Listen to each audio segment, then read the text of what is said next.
Hi, welcome to the Armed Guardian Podcast, Season 1, Episode 8. Today, David and I will be discussing holiday gift ideas for your concealed carrier or armed citizen in your family. So sit back, enjoy as we discuss and give you some ideas for that special someone in your life. Hey, David, how you doing, sir? Doing pretty good, Mr. Brown. How are you doing today? I'm doing good. Have you started your holiday shopping yet? I haven't yet, but I will be very, very shortly here. Yeah, I know some people are great at it. They plan it all year long. They start looking for the gifts from clearance after the current holiday season. They start buying for the next year. But yeah, I'm in the same boat. I haven't started mine yet, and it looks like it's going to be something I'm going to be doing quite periodically. I know from today's date, while we're recording this, we've got 5 Fridays left before Christmas. So Yep, it's coming up. It's coming up quick. So today we're going to talk about some holiday gift options. We're going to discuss several different things, and I'll just go briefly discuss or list what we're going to talk about, and then we'll go into a little bit of detail on each one. So some things that you can consider for your loved ones for that are gun enthusiasts. You've got holster options. You've got optics, lights, dry fire or training options, targets and shooting supplies, apparel, and then we'll end it up by talking about storage.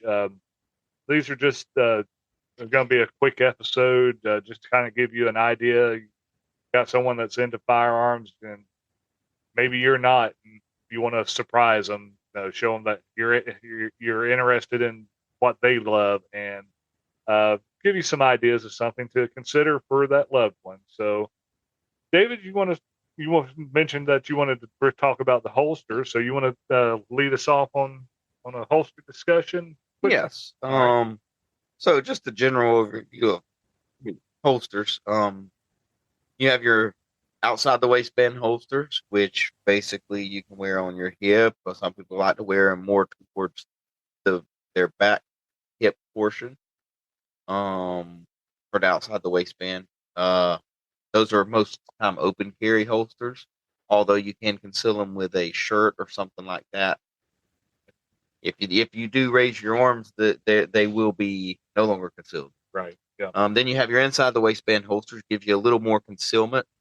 Also, they're a little bit, but with that being said, they can be a little more uncomfortable depending on what kind you have. And well, in all reality, I don't think I've ever found one that's been extremely comfortable. Yeah. But so those are your main two far as waistband carry. Then you have shoulder carry. Under the shoulder, think the old police movies from the 20s with the detectives, or right. Like, the Untouchables. Yeah. Movies like that. Dirty Harry. Dirty Harry. They used shoulder holster. Yeah. Also, you have ankle holsters and bag holsters, whether it be fanny pack, purses. I could go on and on. Right. I'm just giving you some ideas, some considerations when we're thinking about holsters. And Mr. Brian, if you want to chime in at any time on this, feel free to do so. But the kind of gun the person's carry, if you're getting a gift, and you want to get them a holster, you need to know what kind of gun they have. Right. If they have a revolver and you buy them a semi-auto holster, it's probably not going to fit. Yeah, so, not going to look good. Know what kind of gun they have. Also, what kind of accessories. Nowadays, everybody's putting accessories on their firearms, whether it be gun lights, lasers, optics, holographic sights. We'll talk about that in a few minutes here. Yeah. So thinking about those things, because if they have a light, then the holster is going to be different than if they don't have a light. Yeah. Same with optics. So anything you'd like to add to that, Mr. Brian? Yeah. No. We've already previously done a holster episode, but just to kind of talk about this, we with the considerations, you want to think of what the person enjoys. Are they a leather person? Are they a kydex person? They make outside the waistbands and all kydex, or they make them in all leather. Know what your person that you're getting your gift for, what they like. Do they prefer leather? Do they prefer kydex or a hybrid? a combination of them. So just something else to think about. And then the security level of it. Do you want it where it's a level 0 tension held, or do you want some sort of type of securement, whether it be a snap, just a twist release, or something like that? So just those are some other considerations for the holsters to think of whenever you're looking for a gift for somebody. So, you got anything else on the holsters? Like this is probably going to be a quick just overview episode, because we're not going to go into detail, but we're just giving you guys some options, some ideas to spark your interest and to get you thinking for your loved ones and their toys. Yeah, we can talk about, and I guess now we can talk about optics. Okay. Just a general overview on optics, and I'm not going to cover everything, just some of the main ones that people use today for self-defense, hunting, stuff like that. Okay. And at least the different types. You have your red dot optics that just have a little red dot in the tube and the reticle. Most of the time they're not magnified, although you can get the magnifiers to go with them. That's a topic for another time. You've also got open and closed emitters on your red dots, especially for your pistols. And what those are, the open emitters are the little, just got the glass and it's encased. Dirt. The downfall with those is dirt and water and stuff can affect the red dot. But if you get an enclosed red dot, it keeps everything sealed, and it rain, dirt stuff doesn't block out that red dot emitter that's on that optic. So that's something you need to consider as well, and that goes back to considering with your holster. So that's all I had on red dot there. Yeah, and then you have your holographic, which are pretty much very similar to red dots, and then you have your laser sights, and then you have your scopes, such as your magnification. Your scopes are actually magnified. There's all kinds of different magnification. You can get them with fixed magnification, yeah, such as they may be magnified 3 times or 5 times, yeah, or on up. But the majority of the ones we use today are variable magnification. Yeah. They go to different variances of magnification powers. You can get them pretty big and pretty expensive to relatively small. The popular one, it seems, with concealed carriers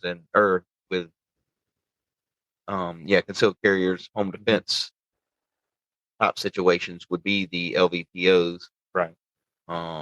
They go from a 1 magnification up to, it depends, some go to 4 magnification, 8 magnification, 6 magnification, something along those lines. They make some of them, I think, go higher, but as a general rule, those are probably the more popular. Yeah.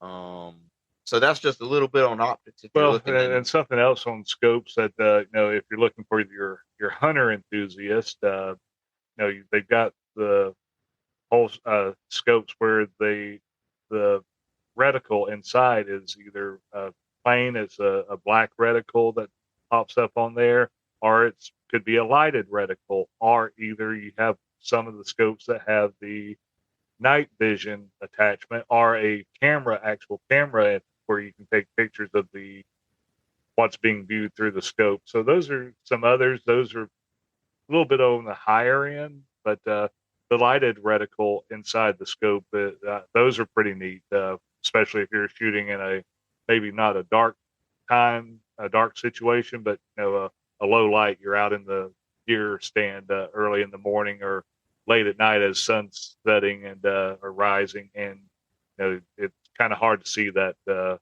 overlaid black crosshairs and stuff on the reticle in those situations. So having that lighted reticle helps out quite a bit in those situations.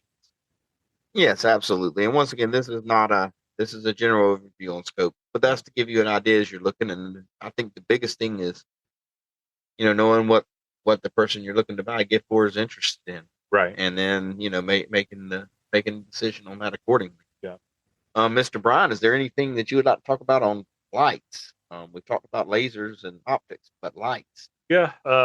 Always always can carry a good light with you. And I actually would recommend carrying a small everyday carry light We briefly discussed these in a overview episode when we were talking about some options that we're going to be discussing throughout some of our episodes down the road. But just a small palm-sized flashlight that has a in switch works real good for concealed carry.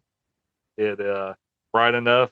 All you need is about 60 lumens is bright enough to do defensively. You can get them where they're 600, 1200 lumens. That goes to the brightness, but most of your concealed everyday carry flashlights would be 60 to 120 lumens. So now that's something that you want. You can get the brighter things, but they're not necessarily, you don't necessarily have to have them, but just having the different considerations. Also, looking for lights. A lot of them for concealed carry will have different light strengths. They'll have a high, low, medium. Some of them will have strobe. Just different features that each of the lights have. Is it a rechargeable light? Does it have a replaceable battery? Is it a AA, AAA, or a lithium battery? Different brands out there. If you're looking for a weapon-mounted light for your rifle or even for your handgun, are you looking? What type of light are you looking for? Does it fit your gun? What type of activation system are you looking for? Like on a pistol, does it have a switch, or is it a pressure sensitive pad? Same thing on your rifle. Is it a pressure sensitive switch where when you grab it, it turns on and release it shuts off? So those are just some things to think about with the lights. You got anything that you want to?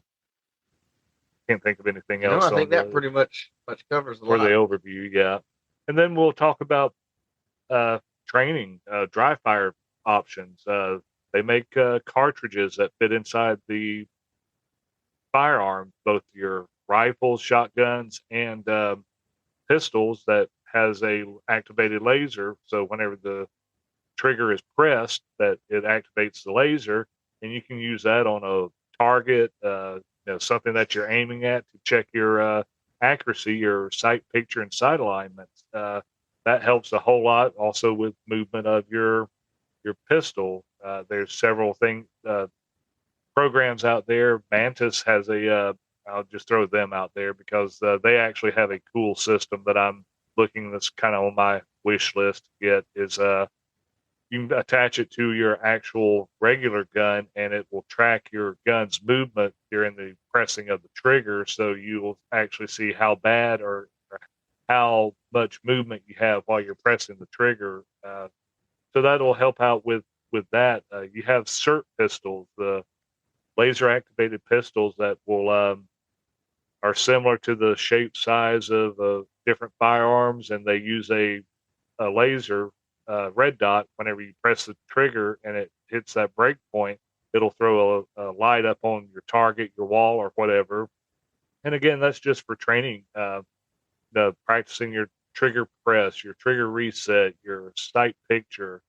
And then when we talk about dry fire options, don't forget about just regular training. Get if you got somebody that's you're getting a gift for, and maybe they're looking at a particular class, you see that there's a shotgun class coming up or a AR class coming up that someone's offering somewhere, and you've heard them talk about, hey, I really would like to take this class one day, or a class on shotguns, and you find one, get them a gift certificate or pay for their training, get them signed up, and offer that to your loved one.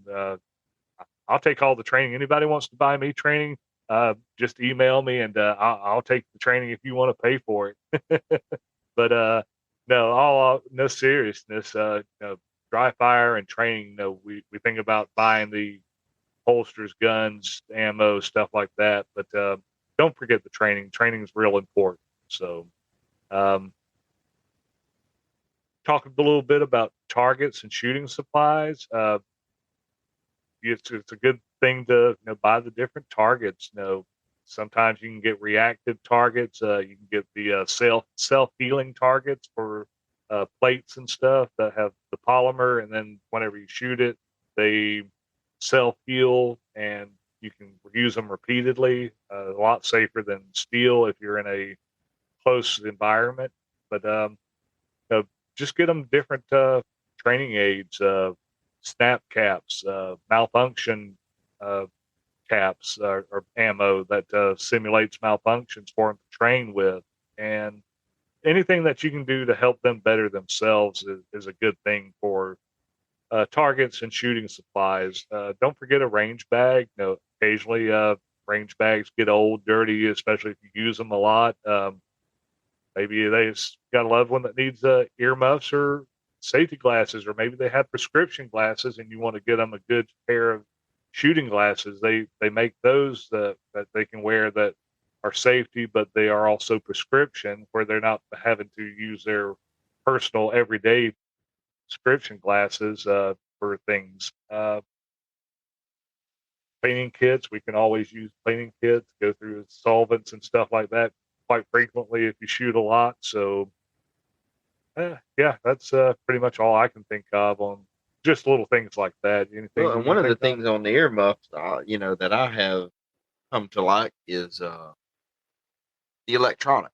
Yeah.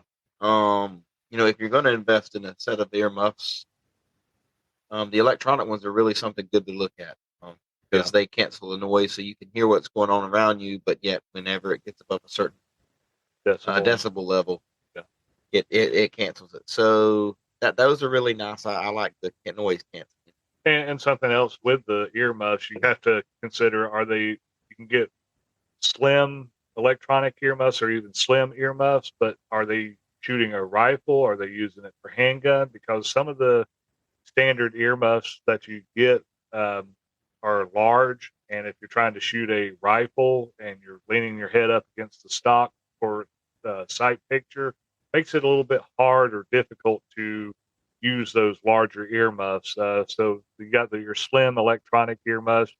You even got some of the ones that SIG, Axel, and stuff that actually are like earbuds that fit in your ear, and they're noise canceling, where you can actually hear. And some of them even have Bluetooth, where you listen to music, answer a phone call and stuff while you're practicing or shooting and stuff. So yeah, that's absolutely. And then the other thing I'd like to discuss for a minute is apparel, clothing. One would be shoes. Having a good, comfortable pair of shoes. Right. That might be something. Stay at the range, standing on your feet all day. It's nice to have a nice pair of shoes. Yeah, and also, do you frequent a indoor range a lot, or do you frequent an outdoor range? That's the outdoor ranges are a little bit more rougher on shoes, so you may want to go to like a boot or something, or hiking shoe that's a little bit more durable than just a regular everyday pair of shoes. And a lot of the shoes for ranges, you have vary from the boot type shoe to the more like a running, walking type shoe. Right. So there are a lot of options out there for that. Another thing with apparel would be, as far as shooting, would be bags. Having a good carry bag for the concealed carrier, maybe to carry a firearm or accessories or other just normal everyday things that a person might need during the day. Or even carrying multiple guns to the range. Do they have? Is it capable of storing multiple guns or things like that? Are they taking guns and a rifle? You got your carry bags for your MSR and other rifles that you take to the range. So just depending, I guess, depends on what they're carrying and what the use is. Is it a case for or bag for storage or for moving around with? Yeah, and I mean, and then you have your, are you carrying it for your normal everyday carry defensive, or is it your range bag? I mean, but all that's important, or maybe even jackets. Thinking about stuff like jackets, pants, But those are just some of the things with the bags and the shoes that I think are important that a lot of times we don't think about enough, but they're important to the everyday carrier and even going to the range. Yeah. Having a nice bag, having a decent pair of shoes. Yeah. So talking about apparel, most of the time, I know whenever I give classes, I tell people don't wear loose fitting clothing just because you don't want that, especially at an indoor range. If a casing hits the wall and then bounces into your between your shirt and your skin, your body, that's a hot piece of brass that's going to burn and sting a little bit. So try to wear not tight fitting clothes, but snug fitting clothes to help prevent any of that from occurring. The casing going a shirt down your back, in between your glasses if you wear glasses. I've had that happen. So just some things to think about for apparel. Stay with us. We'll be right back. Right to Bear is the leading self-defense legal protection you can count on if the moment comes to defend yourself or your families. Right to Bear provides the legal representation, expert witnesses, gun replacement, and even a 24-hour hotline for peace of mind exactly when you need it most. Sign up at protectwithbear.com and use promo code BTT to get 10% off. With Right to Bear, you'll never defend your freedoms alone again. Join now with the promo code BTT at protectwithbear.com. Yeah, absolutely. And now, I guess we'll discuss gun storage. Yeah. This is one of the most often, I feel like one of the more overlooked side of the concealed carrier Right. firearm enthusiasts. Yeah. Is you have all these nice firearms and maybe even some expensive firearms. Right. But how are we storing them? What are we storing them in? I mean, there's different kinds of storage methods. At home, when we're on the run, or on the go in our vehicles. Yeah. So we're going to talk a little bit about storage. Mr. Brian, your thoughts on storage? Yeah, storage is, there's a lot of different options. Like you touched on, depending on what you're doing, where you're at, is going to play a part into your storage capability or options. So let's talk briefly about what are the different types of storage there are. You've got your gun cases or gun cabinets, which could be a stand-up cabinet, or it could be just a locking shelf box that stores a gun. You got that. Really, that's all it does is it offers limited access ability to that firearm. It's not really a rated for, even though it may be, it's not really rated for major theft or fire damage or anything like that. But you got your cases, cabinets, and then you got your gun storage vaults or cases, your safes, basically. So you got those, and those offer usually more storage capability. They offer a greater protection against theft, and then they're also fire rated for 15 to 60 minutes, depending on the actual rating. Those are some things that you need to be aware of. But you got those safes that are larger typically, and for your home storage, but they do offer some small safes sometimes for the vehicles. You got some of the ones that fit in your consoles. You got some that fit in the headrest of vehicles, some that fit underneath secured to the car under a seat or in a glove box. So that's pretty much the different types of storage capabilities that we have. But you got some things that you want to talk on storage? I think you've covered it pretty good, but I think an important thing is just understanding, like Mr. Brian said, the difference between the cabinet and the safe, and what is your intended purpose here. If you're just looking for a place to secure your firearm with limited access, but if you do need to access it, get to it quick, then a cabinet might be good. If you're looking for something to secure it from fire, then you definitely want to go with a safe. And if you are concerned about theft, really concerned, then you may want to go with a safe as well. So it really depends on what you're looking for. And you can get anything as far as size. You can get everything from a little like vault safe to hold a handgun that you can access with your fingerprints, or like a keypad or lockbox. Yeah. To big, 20 or 30 gun safe. Yeah. So there's a plethora of options out there. Yeah, and something else on the home side of it. If you've got a gun that you're using for your home defense gun, and that's all it is, your nightstand gun. Unless you're the only one in the home, I'm not really up for just leaving a gun stored somewhere. Have it usually you want to have it secured somehow, but they make some great nightstand vaults that you can attach to either your bed, your headboard, or even to the nightstand that usually are either biometric, they are key coded, or security PIN number that you put in there to open it up. And a lot of these nightstand ones now are having where you can have a integrated clock with it, charging capabilities for these phones that either use a USB or the quick charge without a cable. So those are some options too. If if your husband or spouse or significant other are interested in something like a nightstand or bedside storage capability. And then also finishing up, I guess, on the storage, just because you have a safe cabinet or whatever, think about humidity control. Humidity is enemy to firearms and ammunition.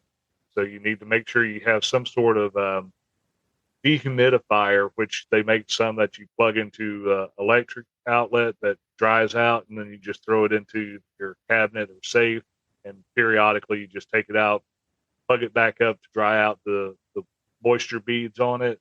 And then there are some that actually have a dehumidifier built into it that plugs into the wall, and you don't have to worry about taking them and drying out the dehumidifier, the microbeads, because it automatically does that. And then also lighting issues for the safes. A lot of safes now, you can buy lights with it already or buy attachments to where whenever you open up the safe, it's got a motion sensor that it comes on for a short period of time to allow you to access whatever you need in the safe without getting a flashlight or mounting a light in there. So those are just some options whenever we're talking about storage, things to consider with the dehumidifier and lights. Yeah, that's pretty much it. Anything else you got, David? No, sir. I think I'm good. All right. Well, this is our This is our holiday gift guide. Again, we just wanted to do this to kind of pique your interest, to make you think if you got someone that's a Second Amendment gun lover or concealed carry home protector, that you got some ideas for them that maybe be different from the dad getting the tie or the Christmas shirt or whatever, Christmas sweater or something like that. But just kind of give you some ideas to spark gift giving for your loved one.